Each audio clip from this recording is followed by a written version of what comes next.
Hey y'all. Hey, we're back together. It's True Story Podcast, and this episode is kind of long overdue. I'm like so excited to film again.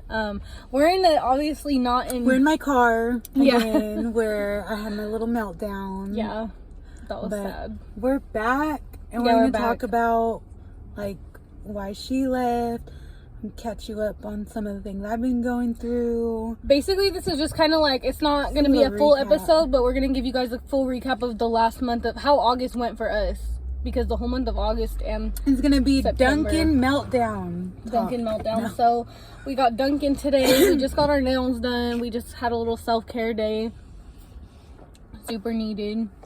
So I'm going to just start off by kind of just talking about why I left. On the last episode, you guys could see I was talking about my sister-in-law and the stuff that we were kind of deal with at home. And I think honestly it just was a lot for me, just with the comment that had happened. And I don't know, I just feel like I just needed some time. That episode kind of made me, well, you were burning at both ends, you know, like, I just feel like that episode made me realize, like, fuck, I need to just take in actually what my life is now. Like, I feel like the last month I've kind of more embraced it a little more and kind of like, fuck it, like, it is what it is, and like, I'm just dealing with the cards I was dealt with, and this is what it is, you know.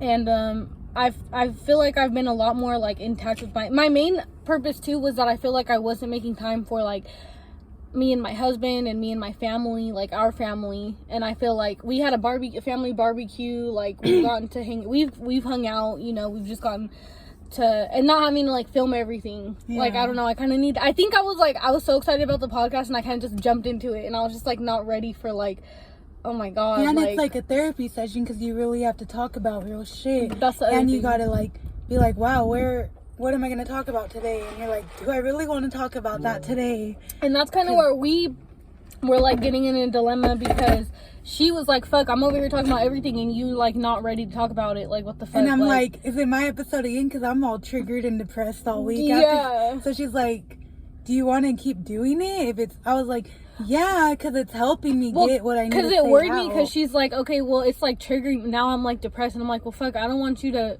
Yeah.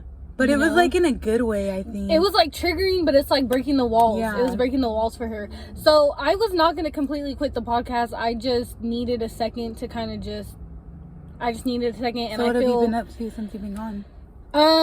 Well, first of all, I feel like I've gotten I just feel like a little more complete, because I've kind of seen my mom more, and I've seen and after everything, I haven't seen my mom that much. I kind of, you know, I've seen my sister, like I've seen, I've been spending like quality time, like all four of us like would hang out. Now we kind of have finally kind of gotten back to that a little bit. So, I've still been on keto. I haven't quit yet. So I'm down 16 pounds. Yay! So I'm like super excited about that. So hopefully, and I've just honestly been working my ass off. Like, I've just been working, and it feels like, and you know, me and my husband were doing some, just some planning on like a future. I'm not going to say too much what, but, until it's like set in stone. But just figuring your guys' life out. We're trying to, we are married. You've been dealt. Yeah, we're married, and we do need to worry about ourselves too. So we've just been kind of figuring out what the future holds for us. So,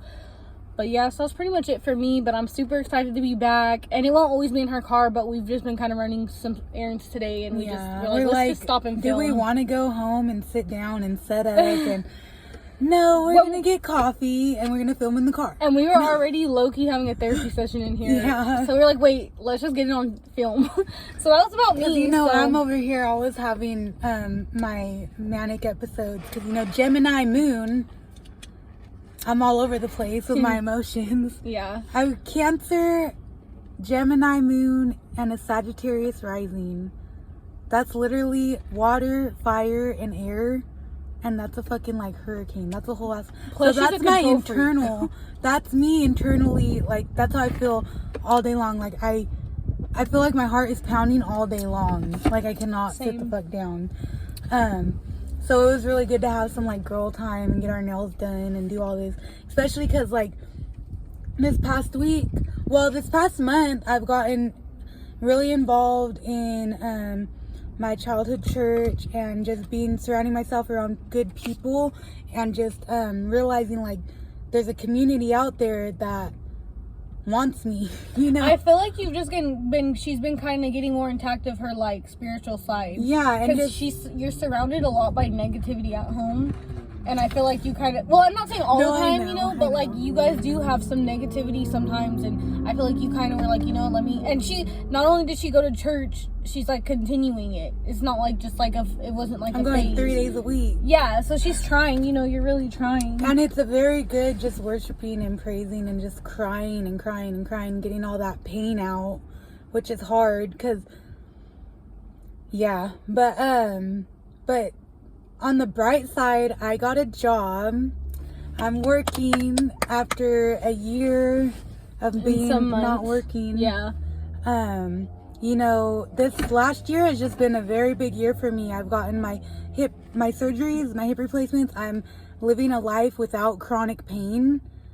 And I'm not overweight anymore. I've been overweight my whole life. And I'm at a point where I'm not like It's just been a lot of things happening this whole year.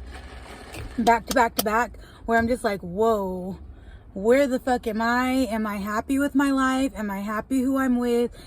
Who am I surrounding myself with? Like, I just needed to do a little like internal check on myself because I really don't know what I like to do. I don't know what I want in my life. Like, I know I want to like buy some property and like rent it out and like retire, but that's such a broad, like I have to have my step-to-step plans. Yeah. So yeah, but this morning I had a little call from my sister-in-law, and you know, I have my niece in my life that I've been helping since she was a newborn, since my sister-in-law decided to leave her baby dad.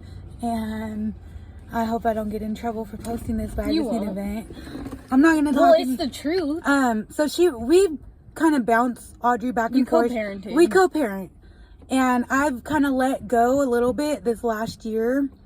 And I miss her. I miss her so much. Like, you know, with the surgeries and everything, like I couldn't have a 4-year-old running around. So I really haven't been around her a lot. So she started school this year. I begged Sam to put her in a school by me, so when she needs help, I can drop her off and pick her up and do all this stuff. But she didn't want to let that control go. So this morning she calls me and tells me, like, just give him a rundown. She needs help. Yeah. She needs help. Again. She's reaching out.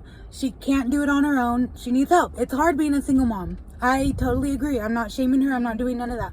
But now I'm going to have to drive her to the school, not by my house. I'm starting a job tomorrow. She called me today. So now I'm trying to figure out the whole schedule when I'm going to work from 8:45 to 7 at night. And she needs to be at school by 10 to 2:45. So now I'm like, and she's like, can you just keep her during the week? And I can get her some weekends or when you need a break. And in my mind, it's like, so I hit you up when your kid needs a break, when I need a break from your kid. Yeah, and I'm not trying to, I don't think she'll see this because she has me blocked on everything. She has me blocked on all of my social media. Because we just be fighting. Well, I feel like the thing that... Well, me and her had a good talk, though. I texted her, and here, I'll pull up the text. She's kind of just, when she feels some type of way about my cousin, she wants to pull Audrey away and take it out on Audrey when it's a good place for her to be at. I do not have any kids of my own. I did lose a baby, but I do not know what it's like to, like, but I know I could never, like, I would be angry if I saw my kid attaching to someone who isn't me. Like, doing milestones with someone that's not me. You know, like, that's gonna get any parent upset and mad, when really you should be glad that your kid has that love. Like, I will never keep my kid from any type of love that they can receive. Well, like, the more love, the better. She can't do it fully. And it's like, I'm not trying to shame her or throw it in her face, but it's like, if you know me, I'm a picture taker. I'm gonna post every picture. I'm gonna post everything. And that's what really got her upset, because everyone's like, where's this kid's mom at? Whose kid is this? Why do you always have this baby with you? And I'm just like, it's my niece, you know, we're just helping out. But, you know, it's like, it was a full-time job. It was every day, all day. I had her. So now I'm like, do I really want to sign on for that again? But it's like, if I don't do it, who's gonna do it? And, you know, I wanted someone like that in my life. I was raised by addicts. I was homeless. I was living with no power. I was living with roaches at a young age. You know, like, I was living off cereal and fucking canned corn sometimes. My grandma would get so mad at my mom when she would come over. She's like, this is this child's dinner, like, cooked dinner. Because, you know, my grandma, she made everything from scratch. But, so I'm just trying to pray on it and just see this as a test. Like, why would I say no to a child that needs me? And I know I've talked about, like, my fertility issues. So I told Sam, like, if I give my all to this baby and I support you and I do, like, I can't have you just snatch her from me. That's what I was when trying I to get say, yeah. when I step on your toes, or when I do something that might trigger you or make you upset at me. Like, please don't take it out on the baby, because it's just gonna hurt her. Because every time I get everything lined up, I get dentist appointments lined up, I get doctor's appointments lined up, I get the school lined up, I get her back on the schedule, she wants to come and grab her. And I don't know why it's like she gets upset because she sees that I'm capable of doing stuff that she's not, which, you know, not everyone can do that. But it's hard. She's capable, but she don't want to be capable. But, you know, not everyone has the parenting gene. They just don't. Like, you can make babies, but you just, I don't know if it's, what is it called? The depression after they have the baby, postpartum. Postpartum. And if it goes untreated and you just don't form that attachment with your child, there's so many things that it could be. But at the end of the day, my priority is Audrey and making sure that she's loved and taken care of. So, and that's what I told you to text her. Like, at the end of the day, like, as long as Audrey knows that there's a mother that loves, and not Lacey, like her mom, you know. I'm not trying to be her mom. Yeah, you're not. No, I know. Yeah, I'm trying to say, like, as long as Audrey knows she has an actual mother who loves her and is there for her, that doesn't mean you have to be a full-time mom. That still can mean you get help. But Audrey needs to know, if you ask her about her mom, oh yeah, I love my mom. Like, yeah, you can call her. I can call her if you need her. I tell Sam, like, I will never keep your child from you. Like, if you want to see her, you come see her. But, like, she needs a stable, she's just getting older. She's 5 years old now. We've been going back and forth 5 years. Like, I feel like a baby daddy. Well, I feel like the mom and she's the baby dad, because I have to, like, go at her for, like, you know, like, stupid shit.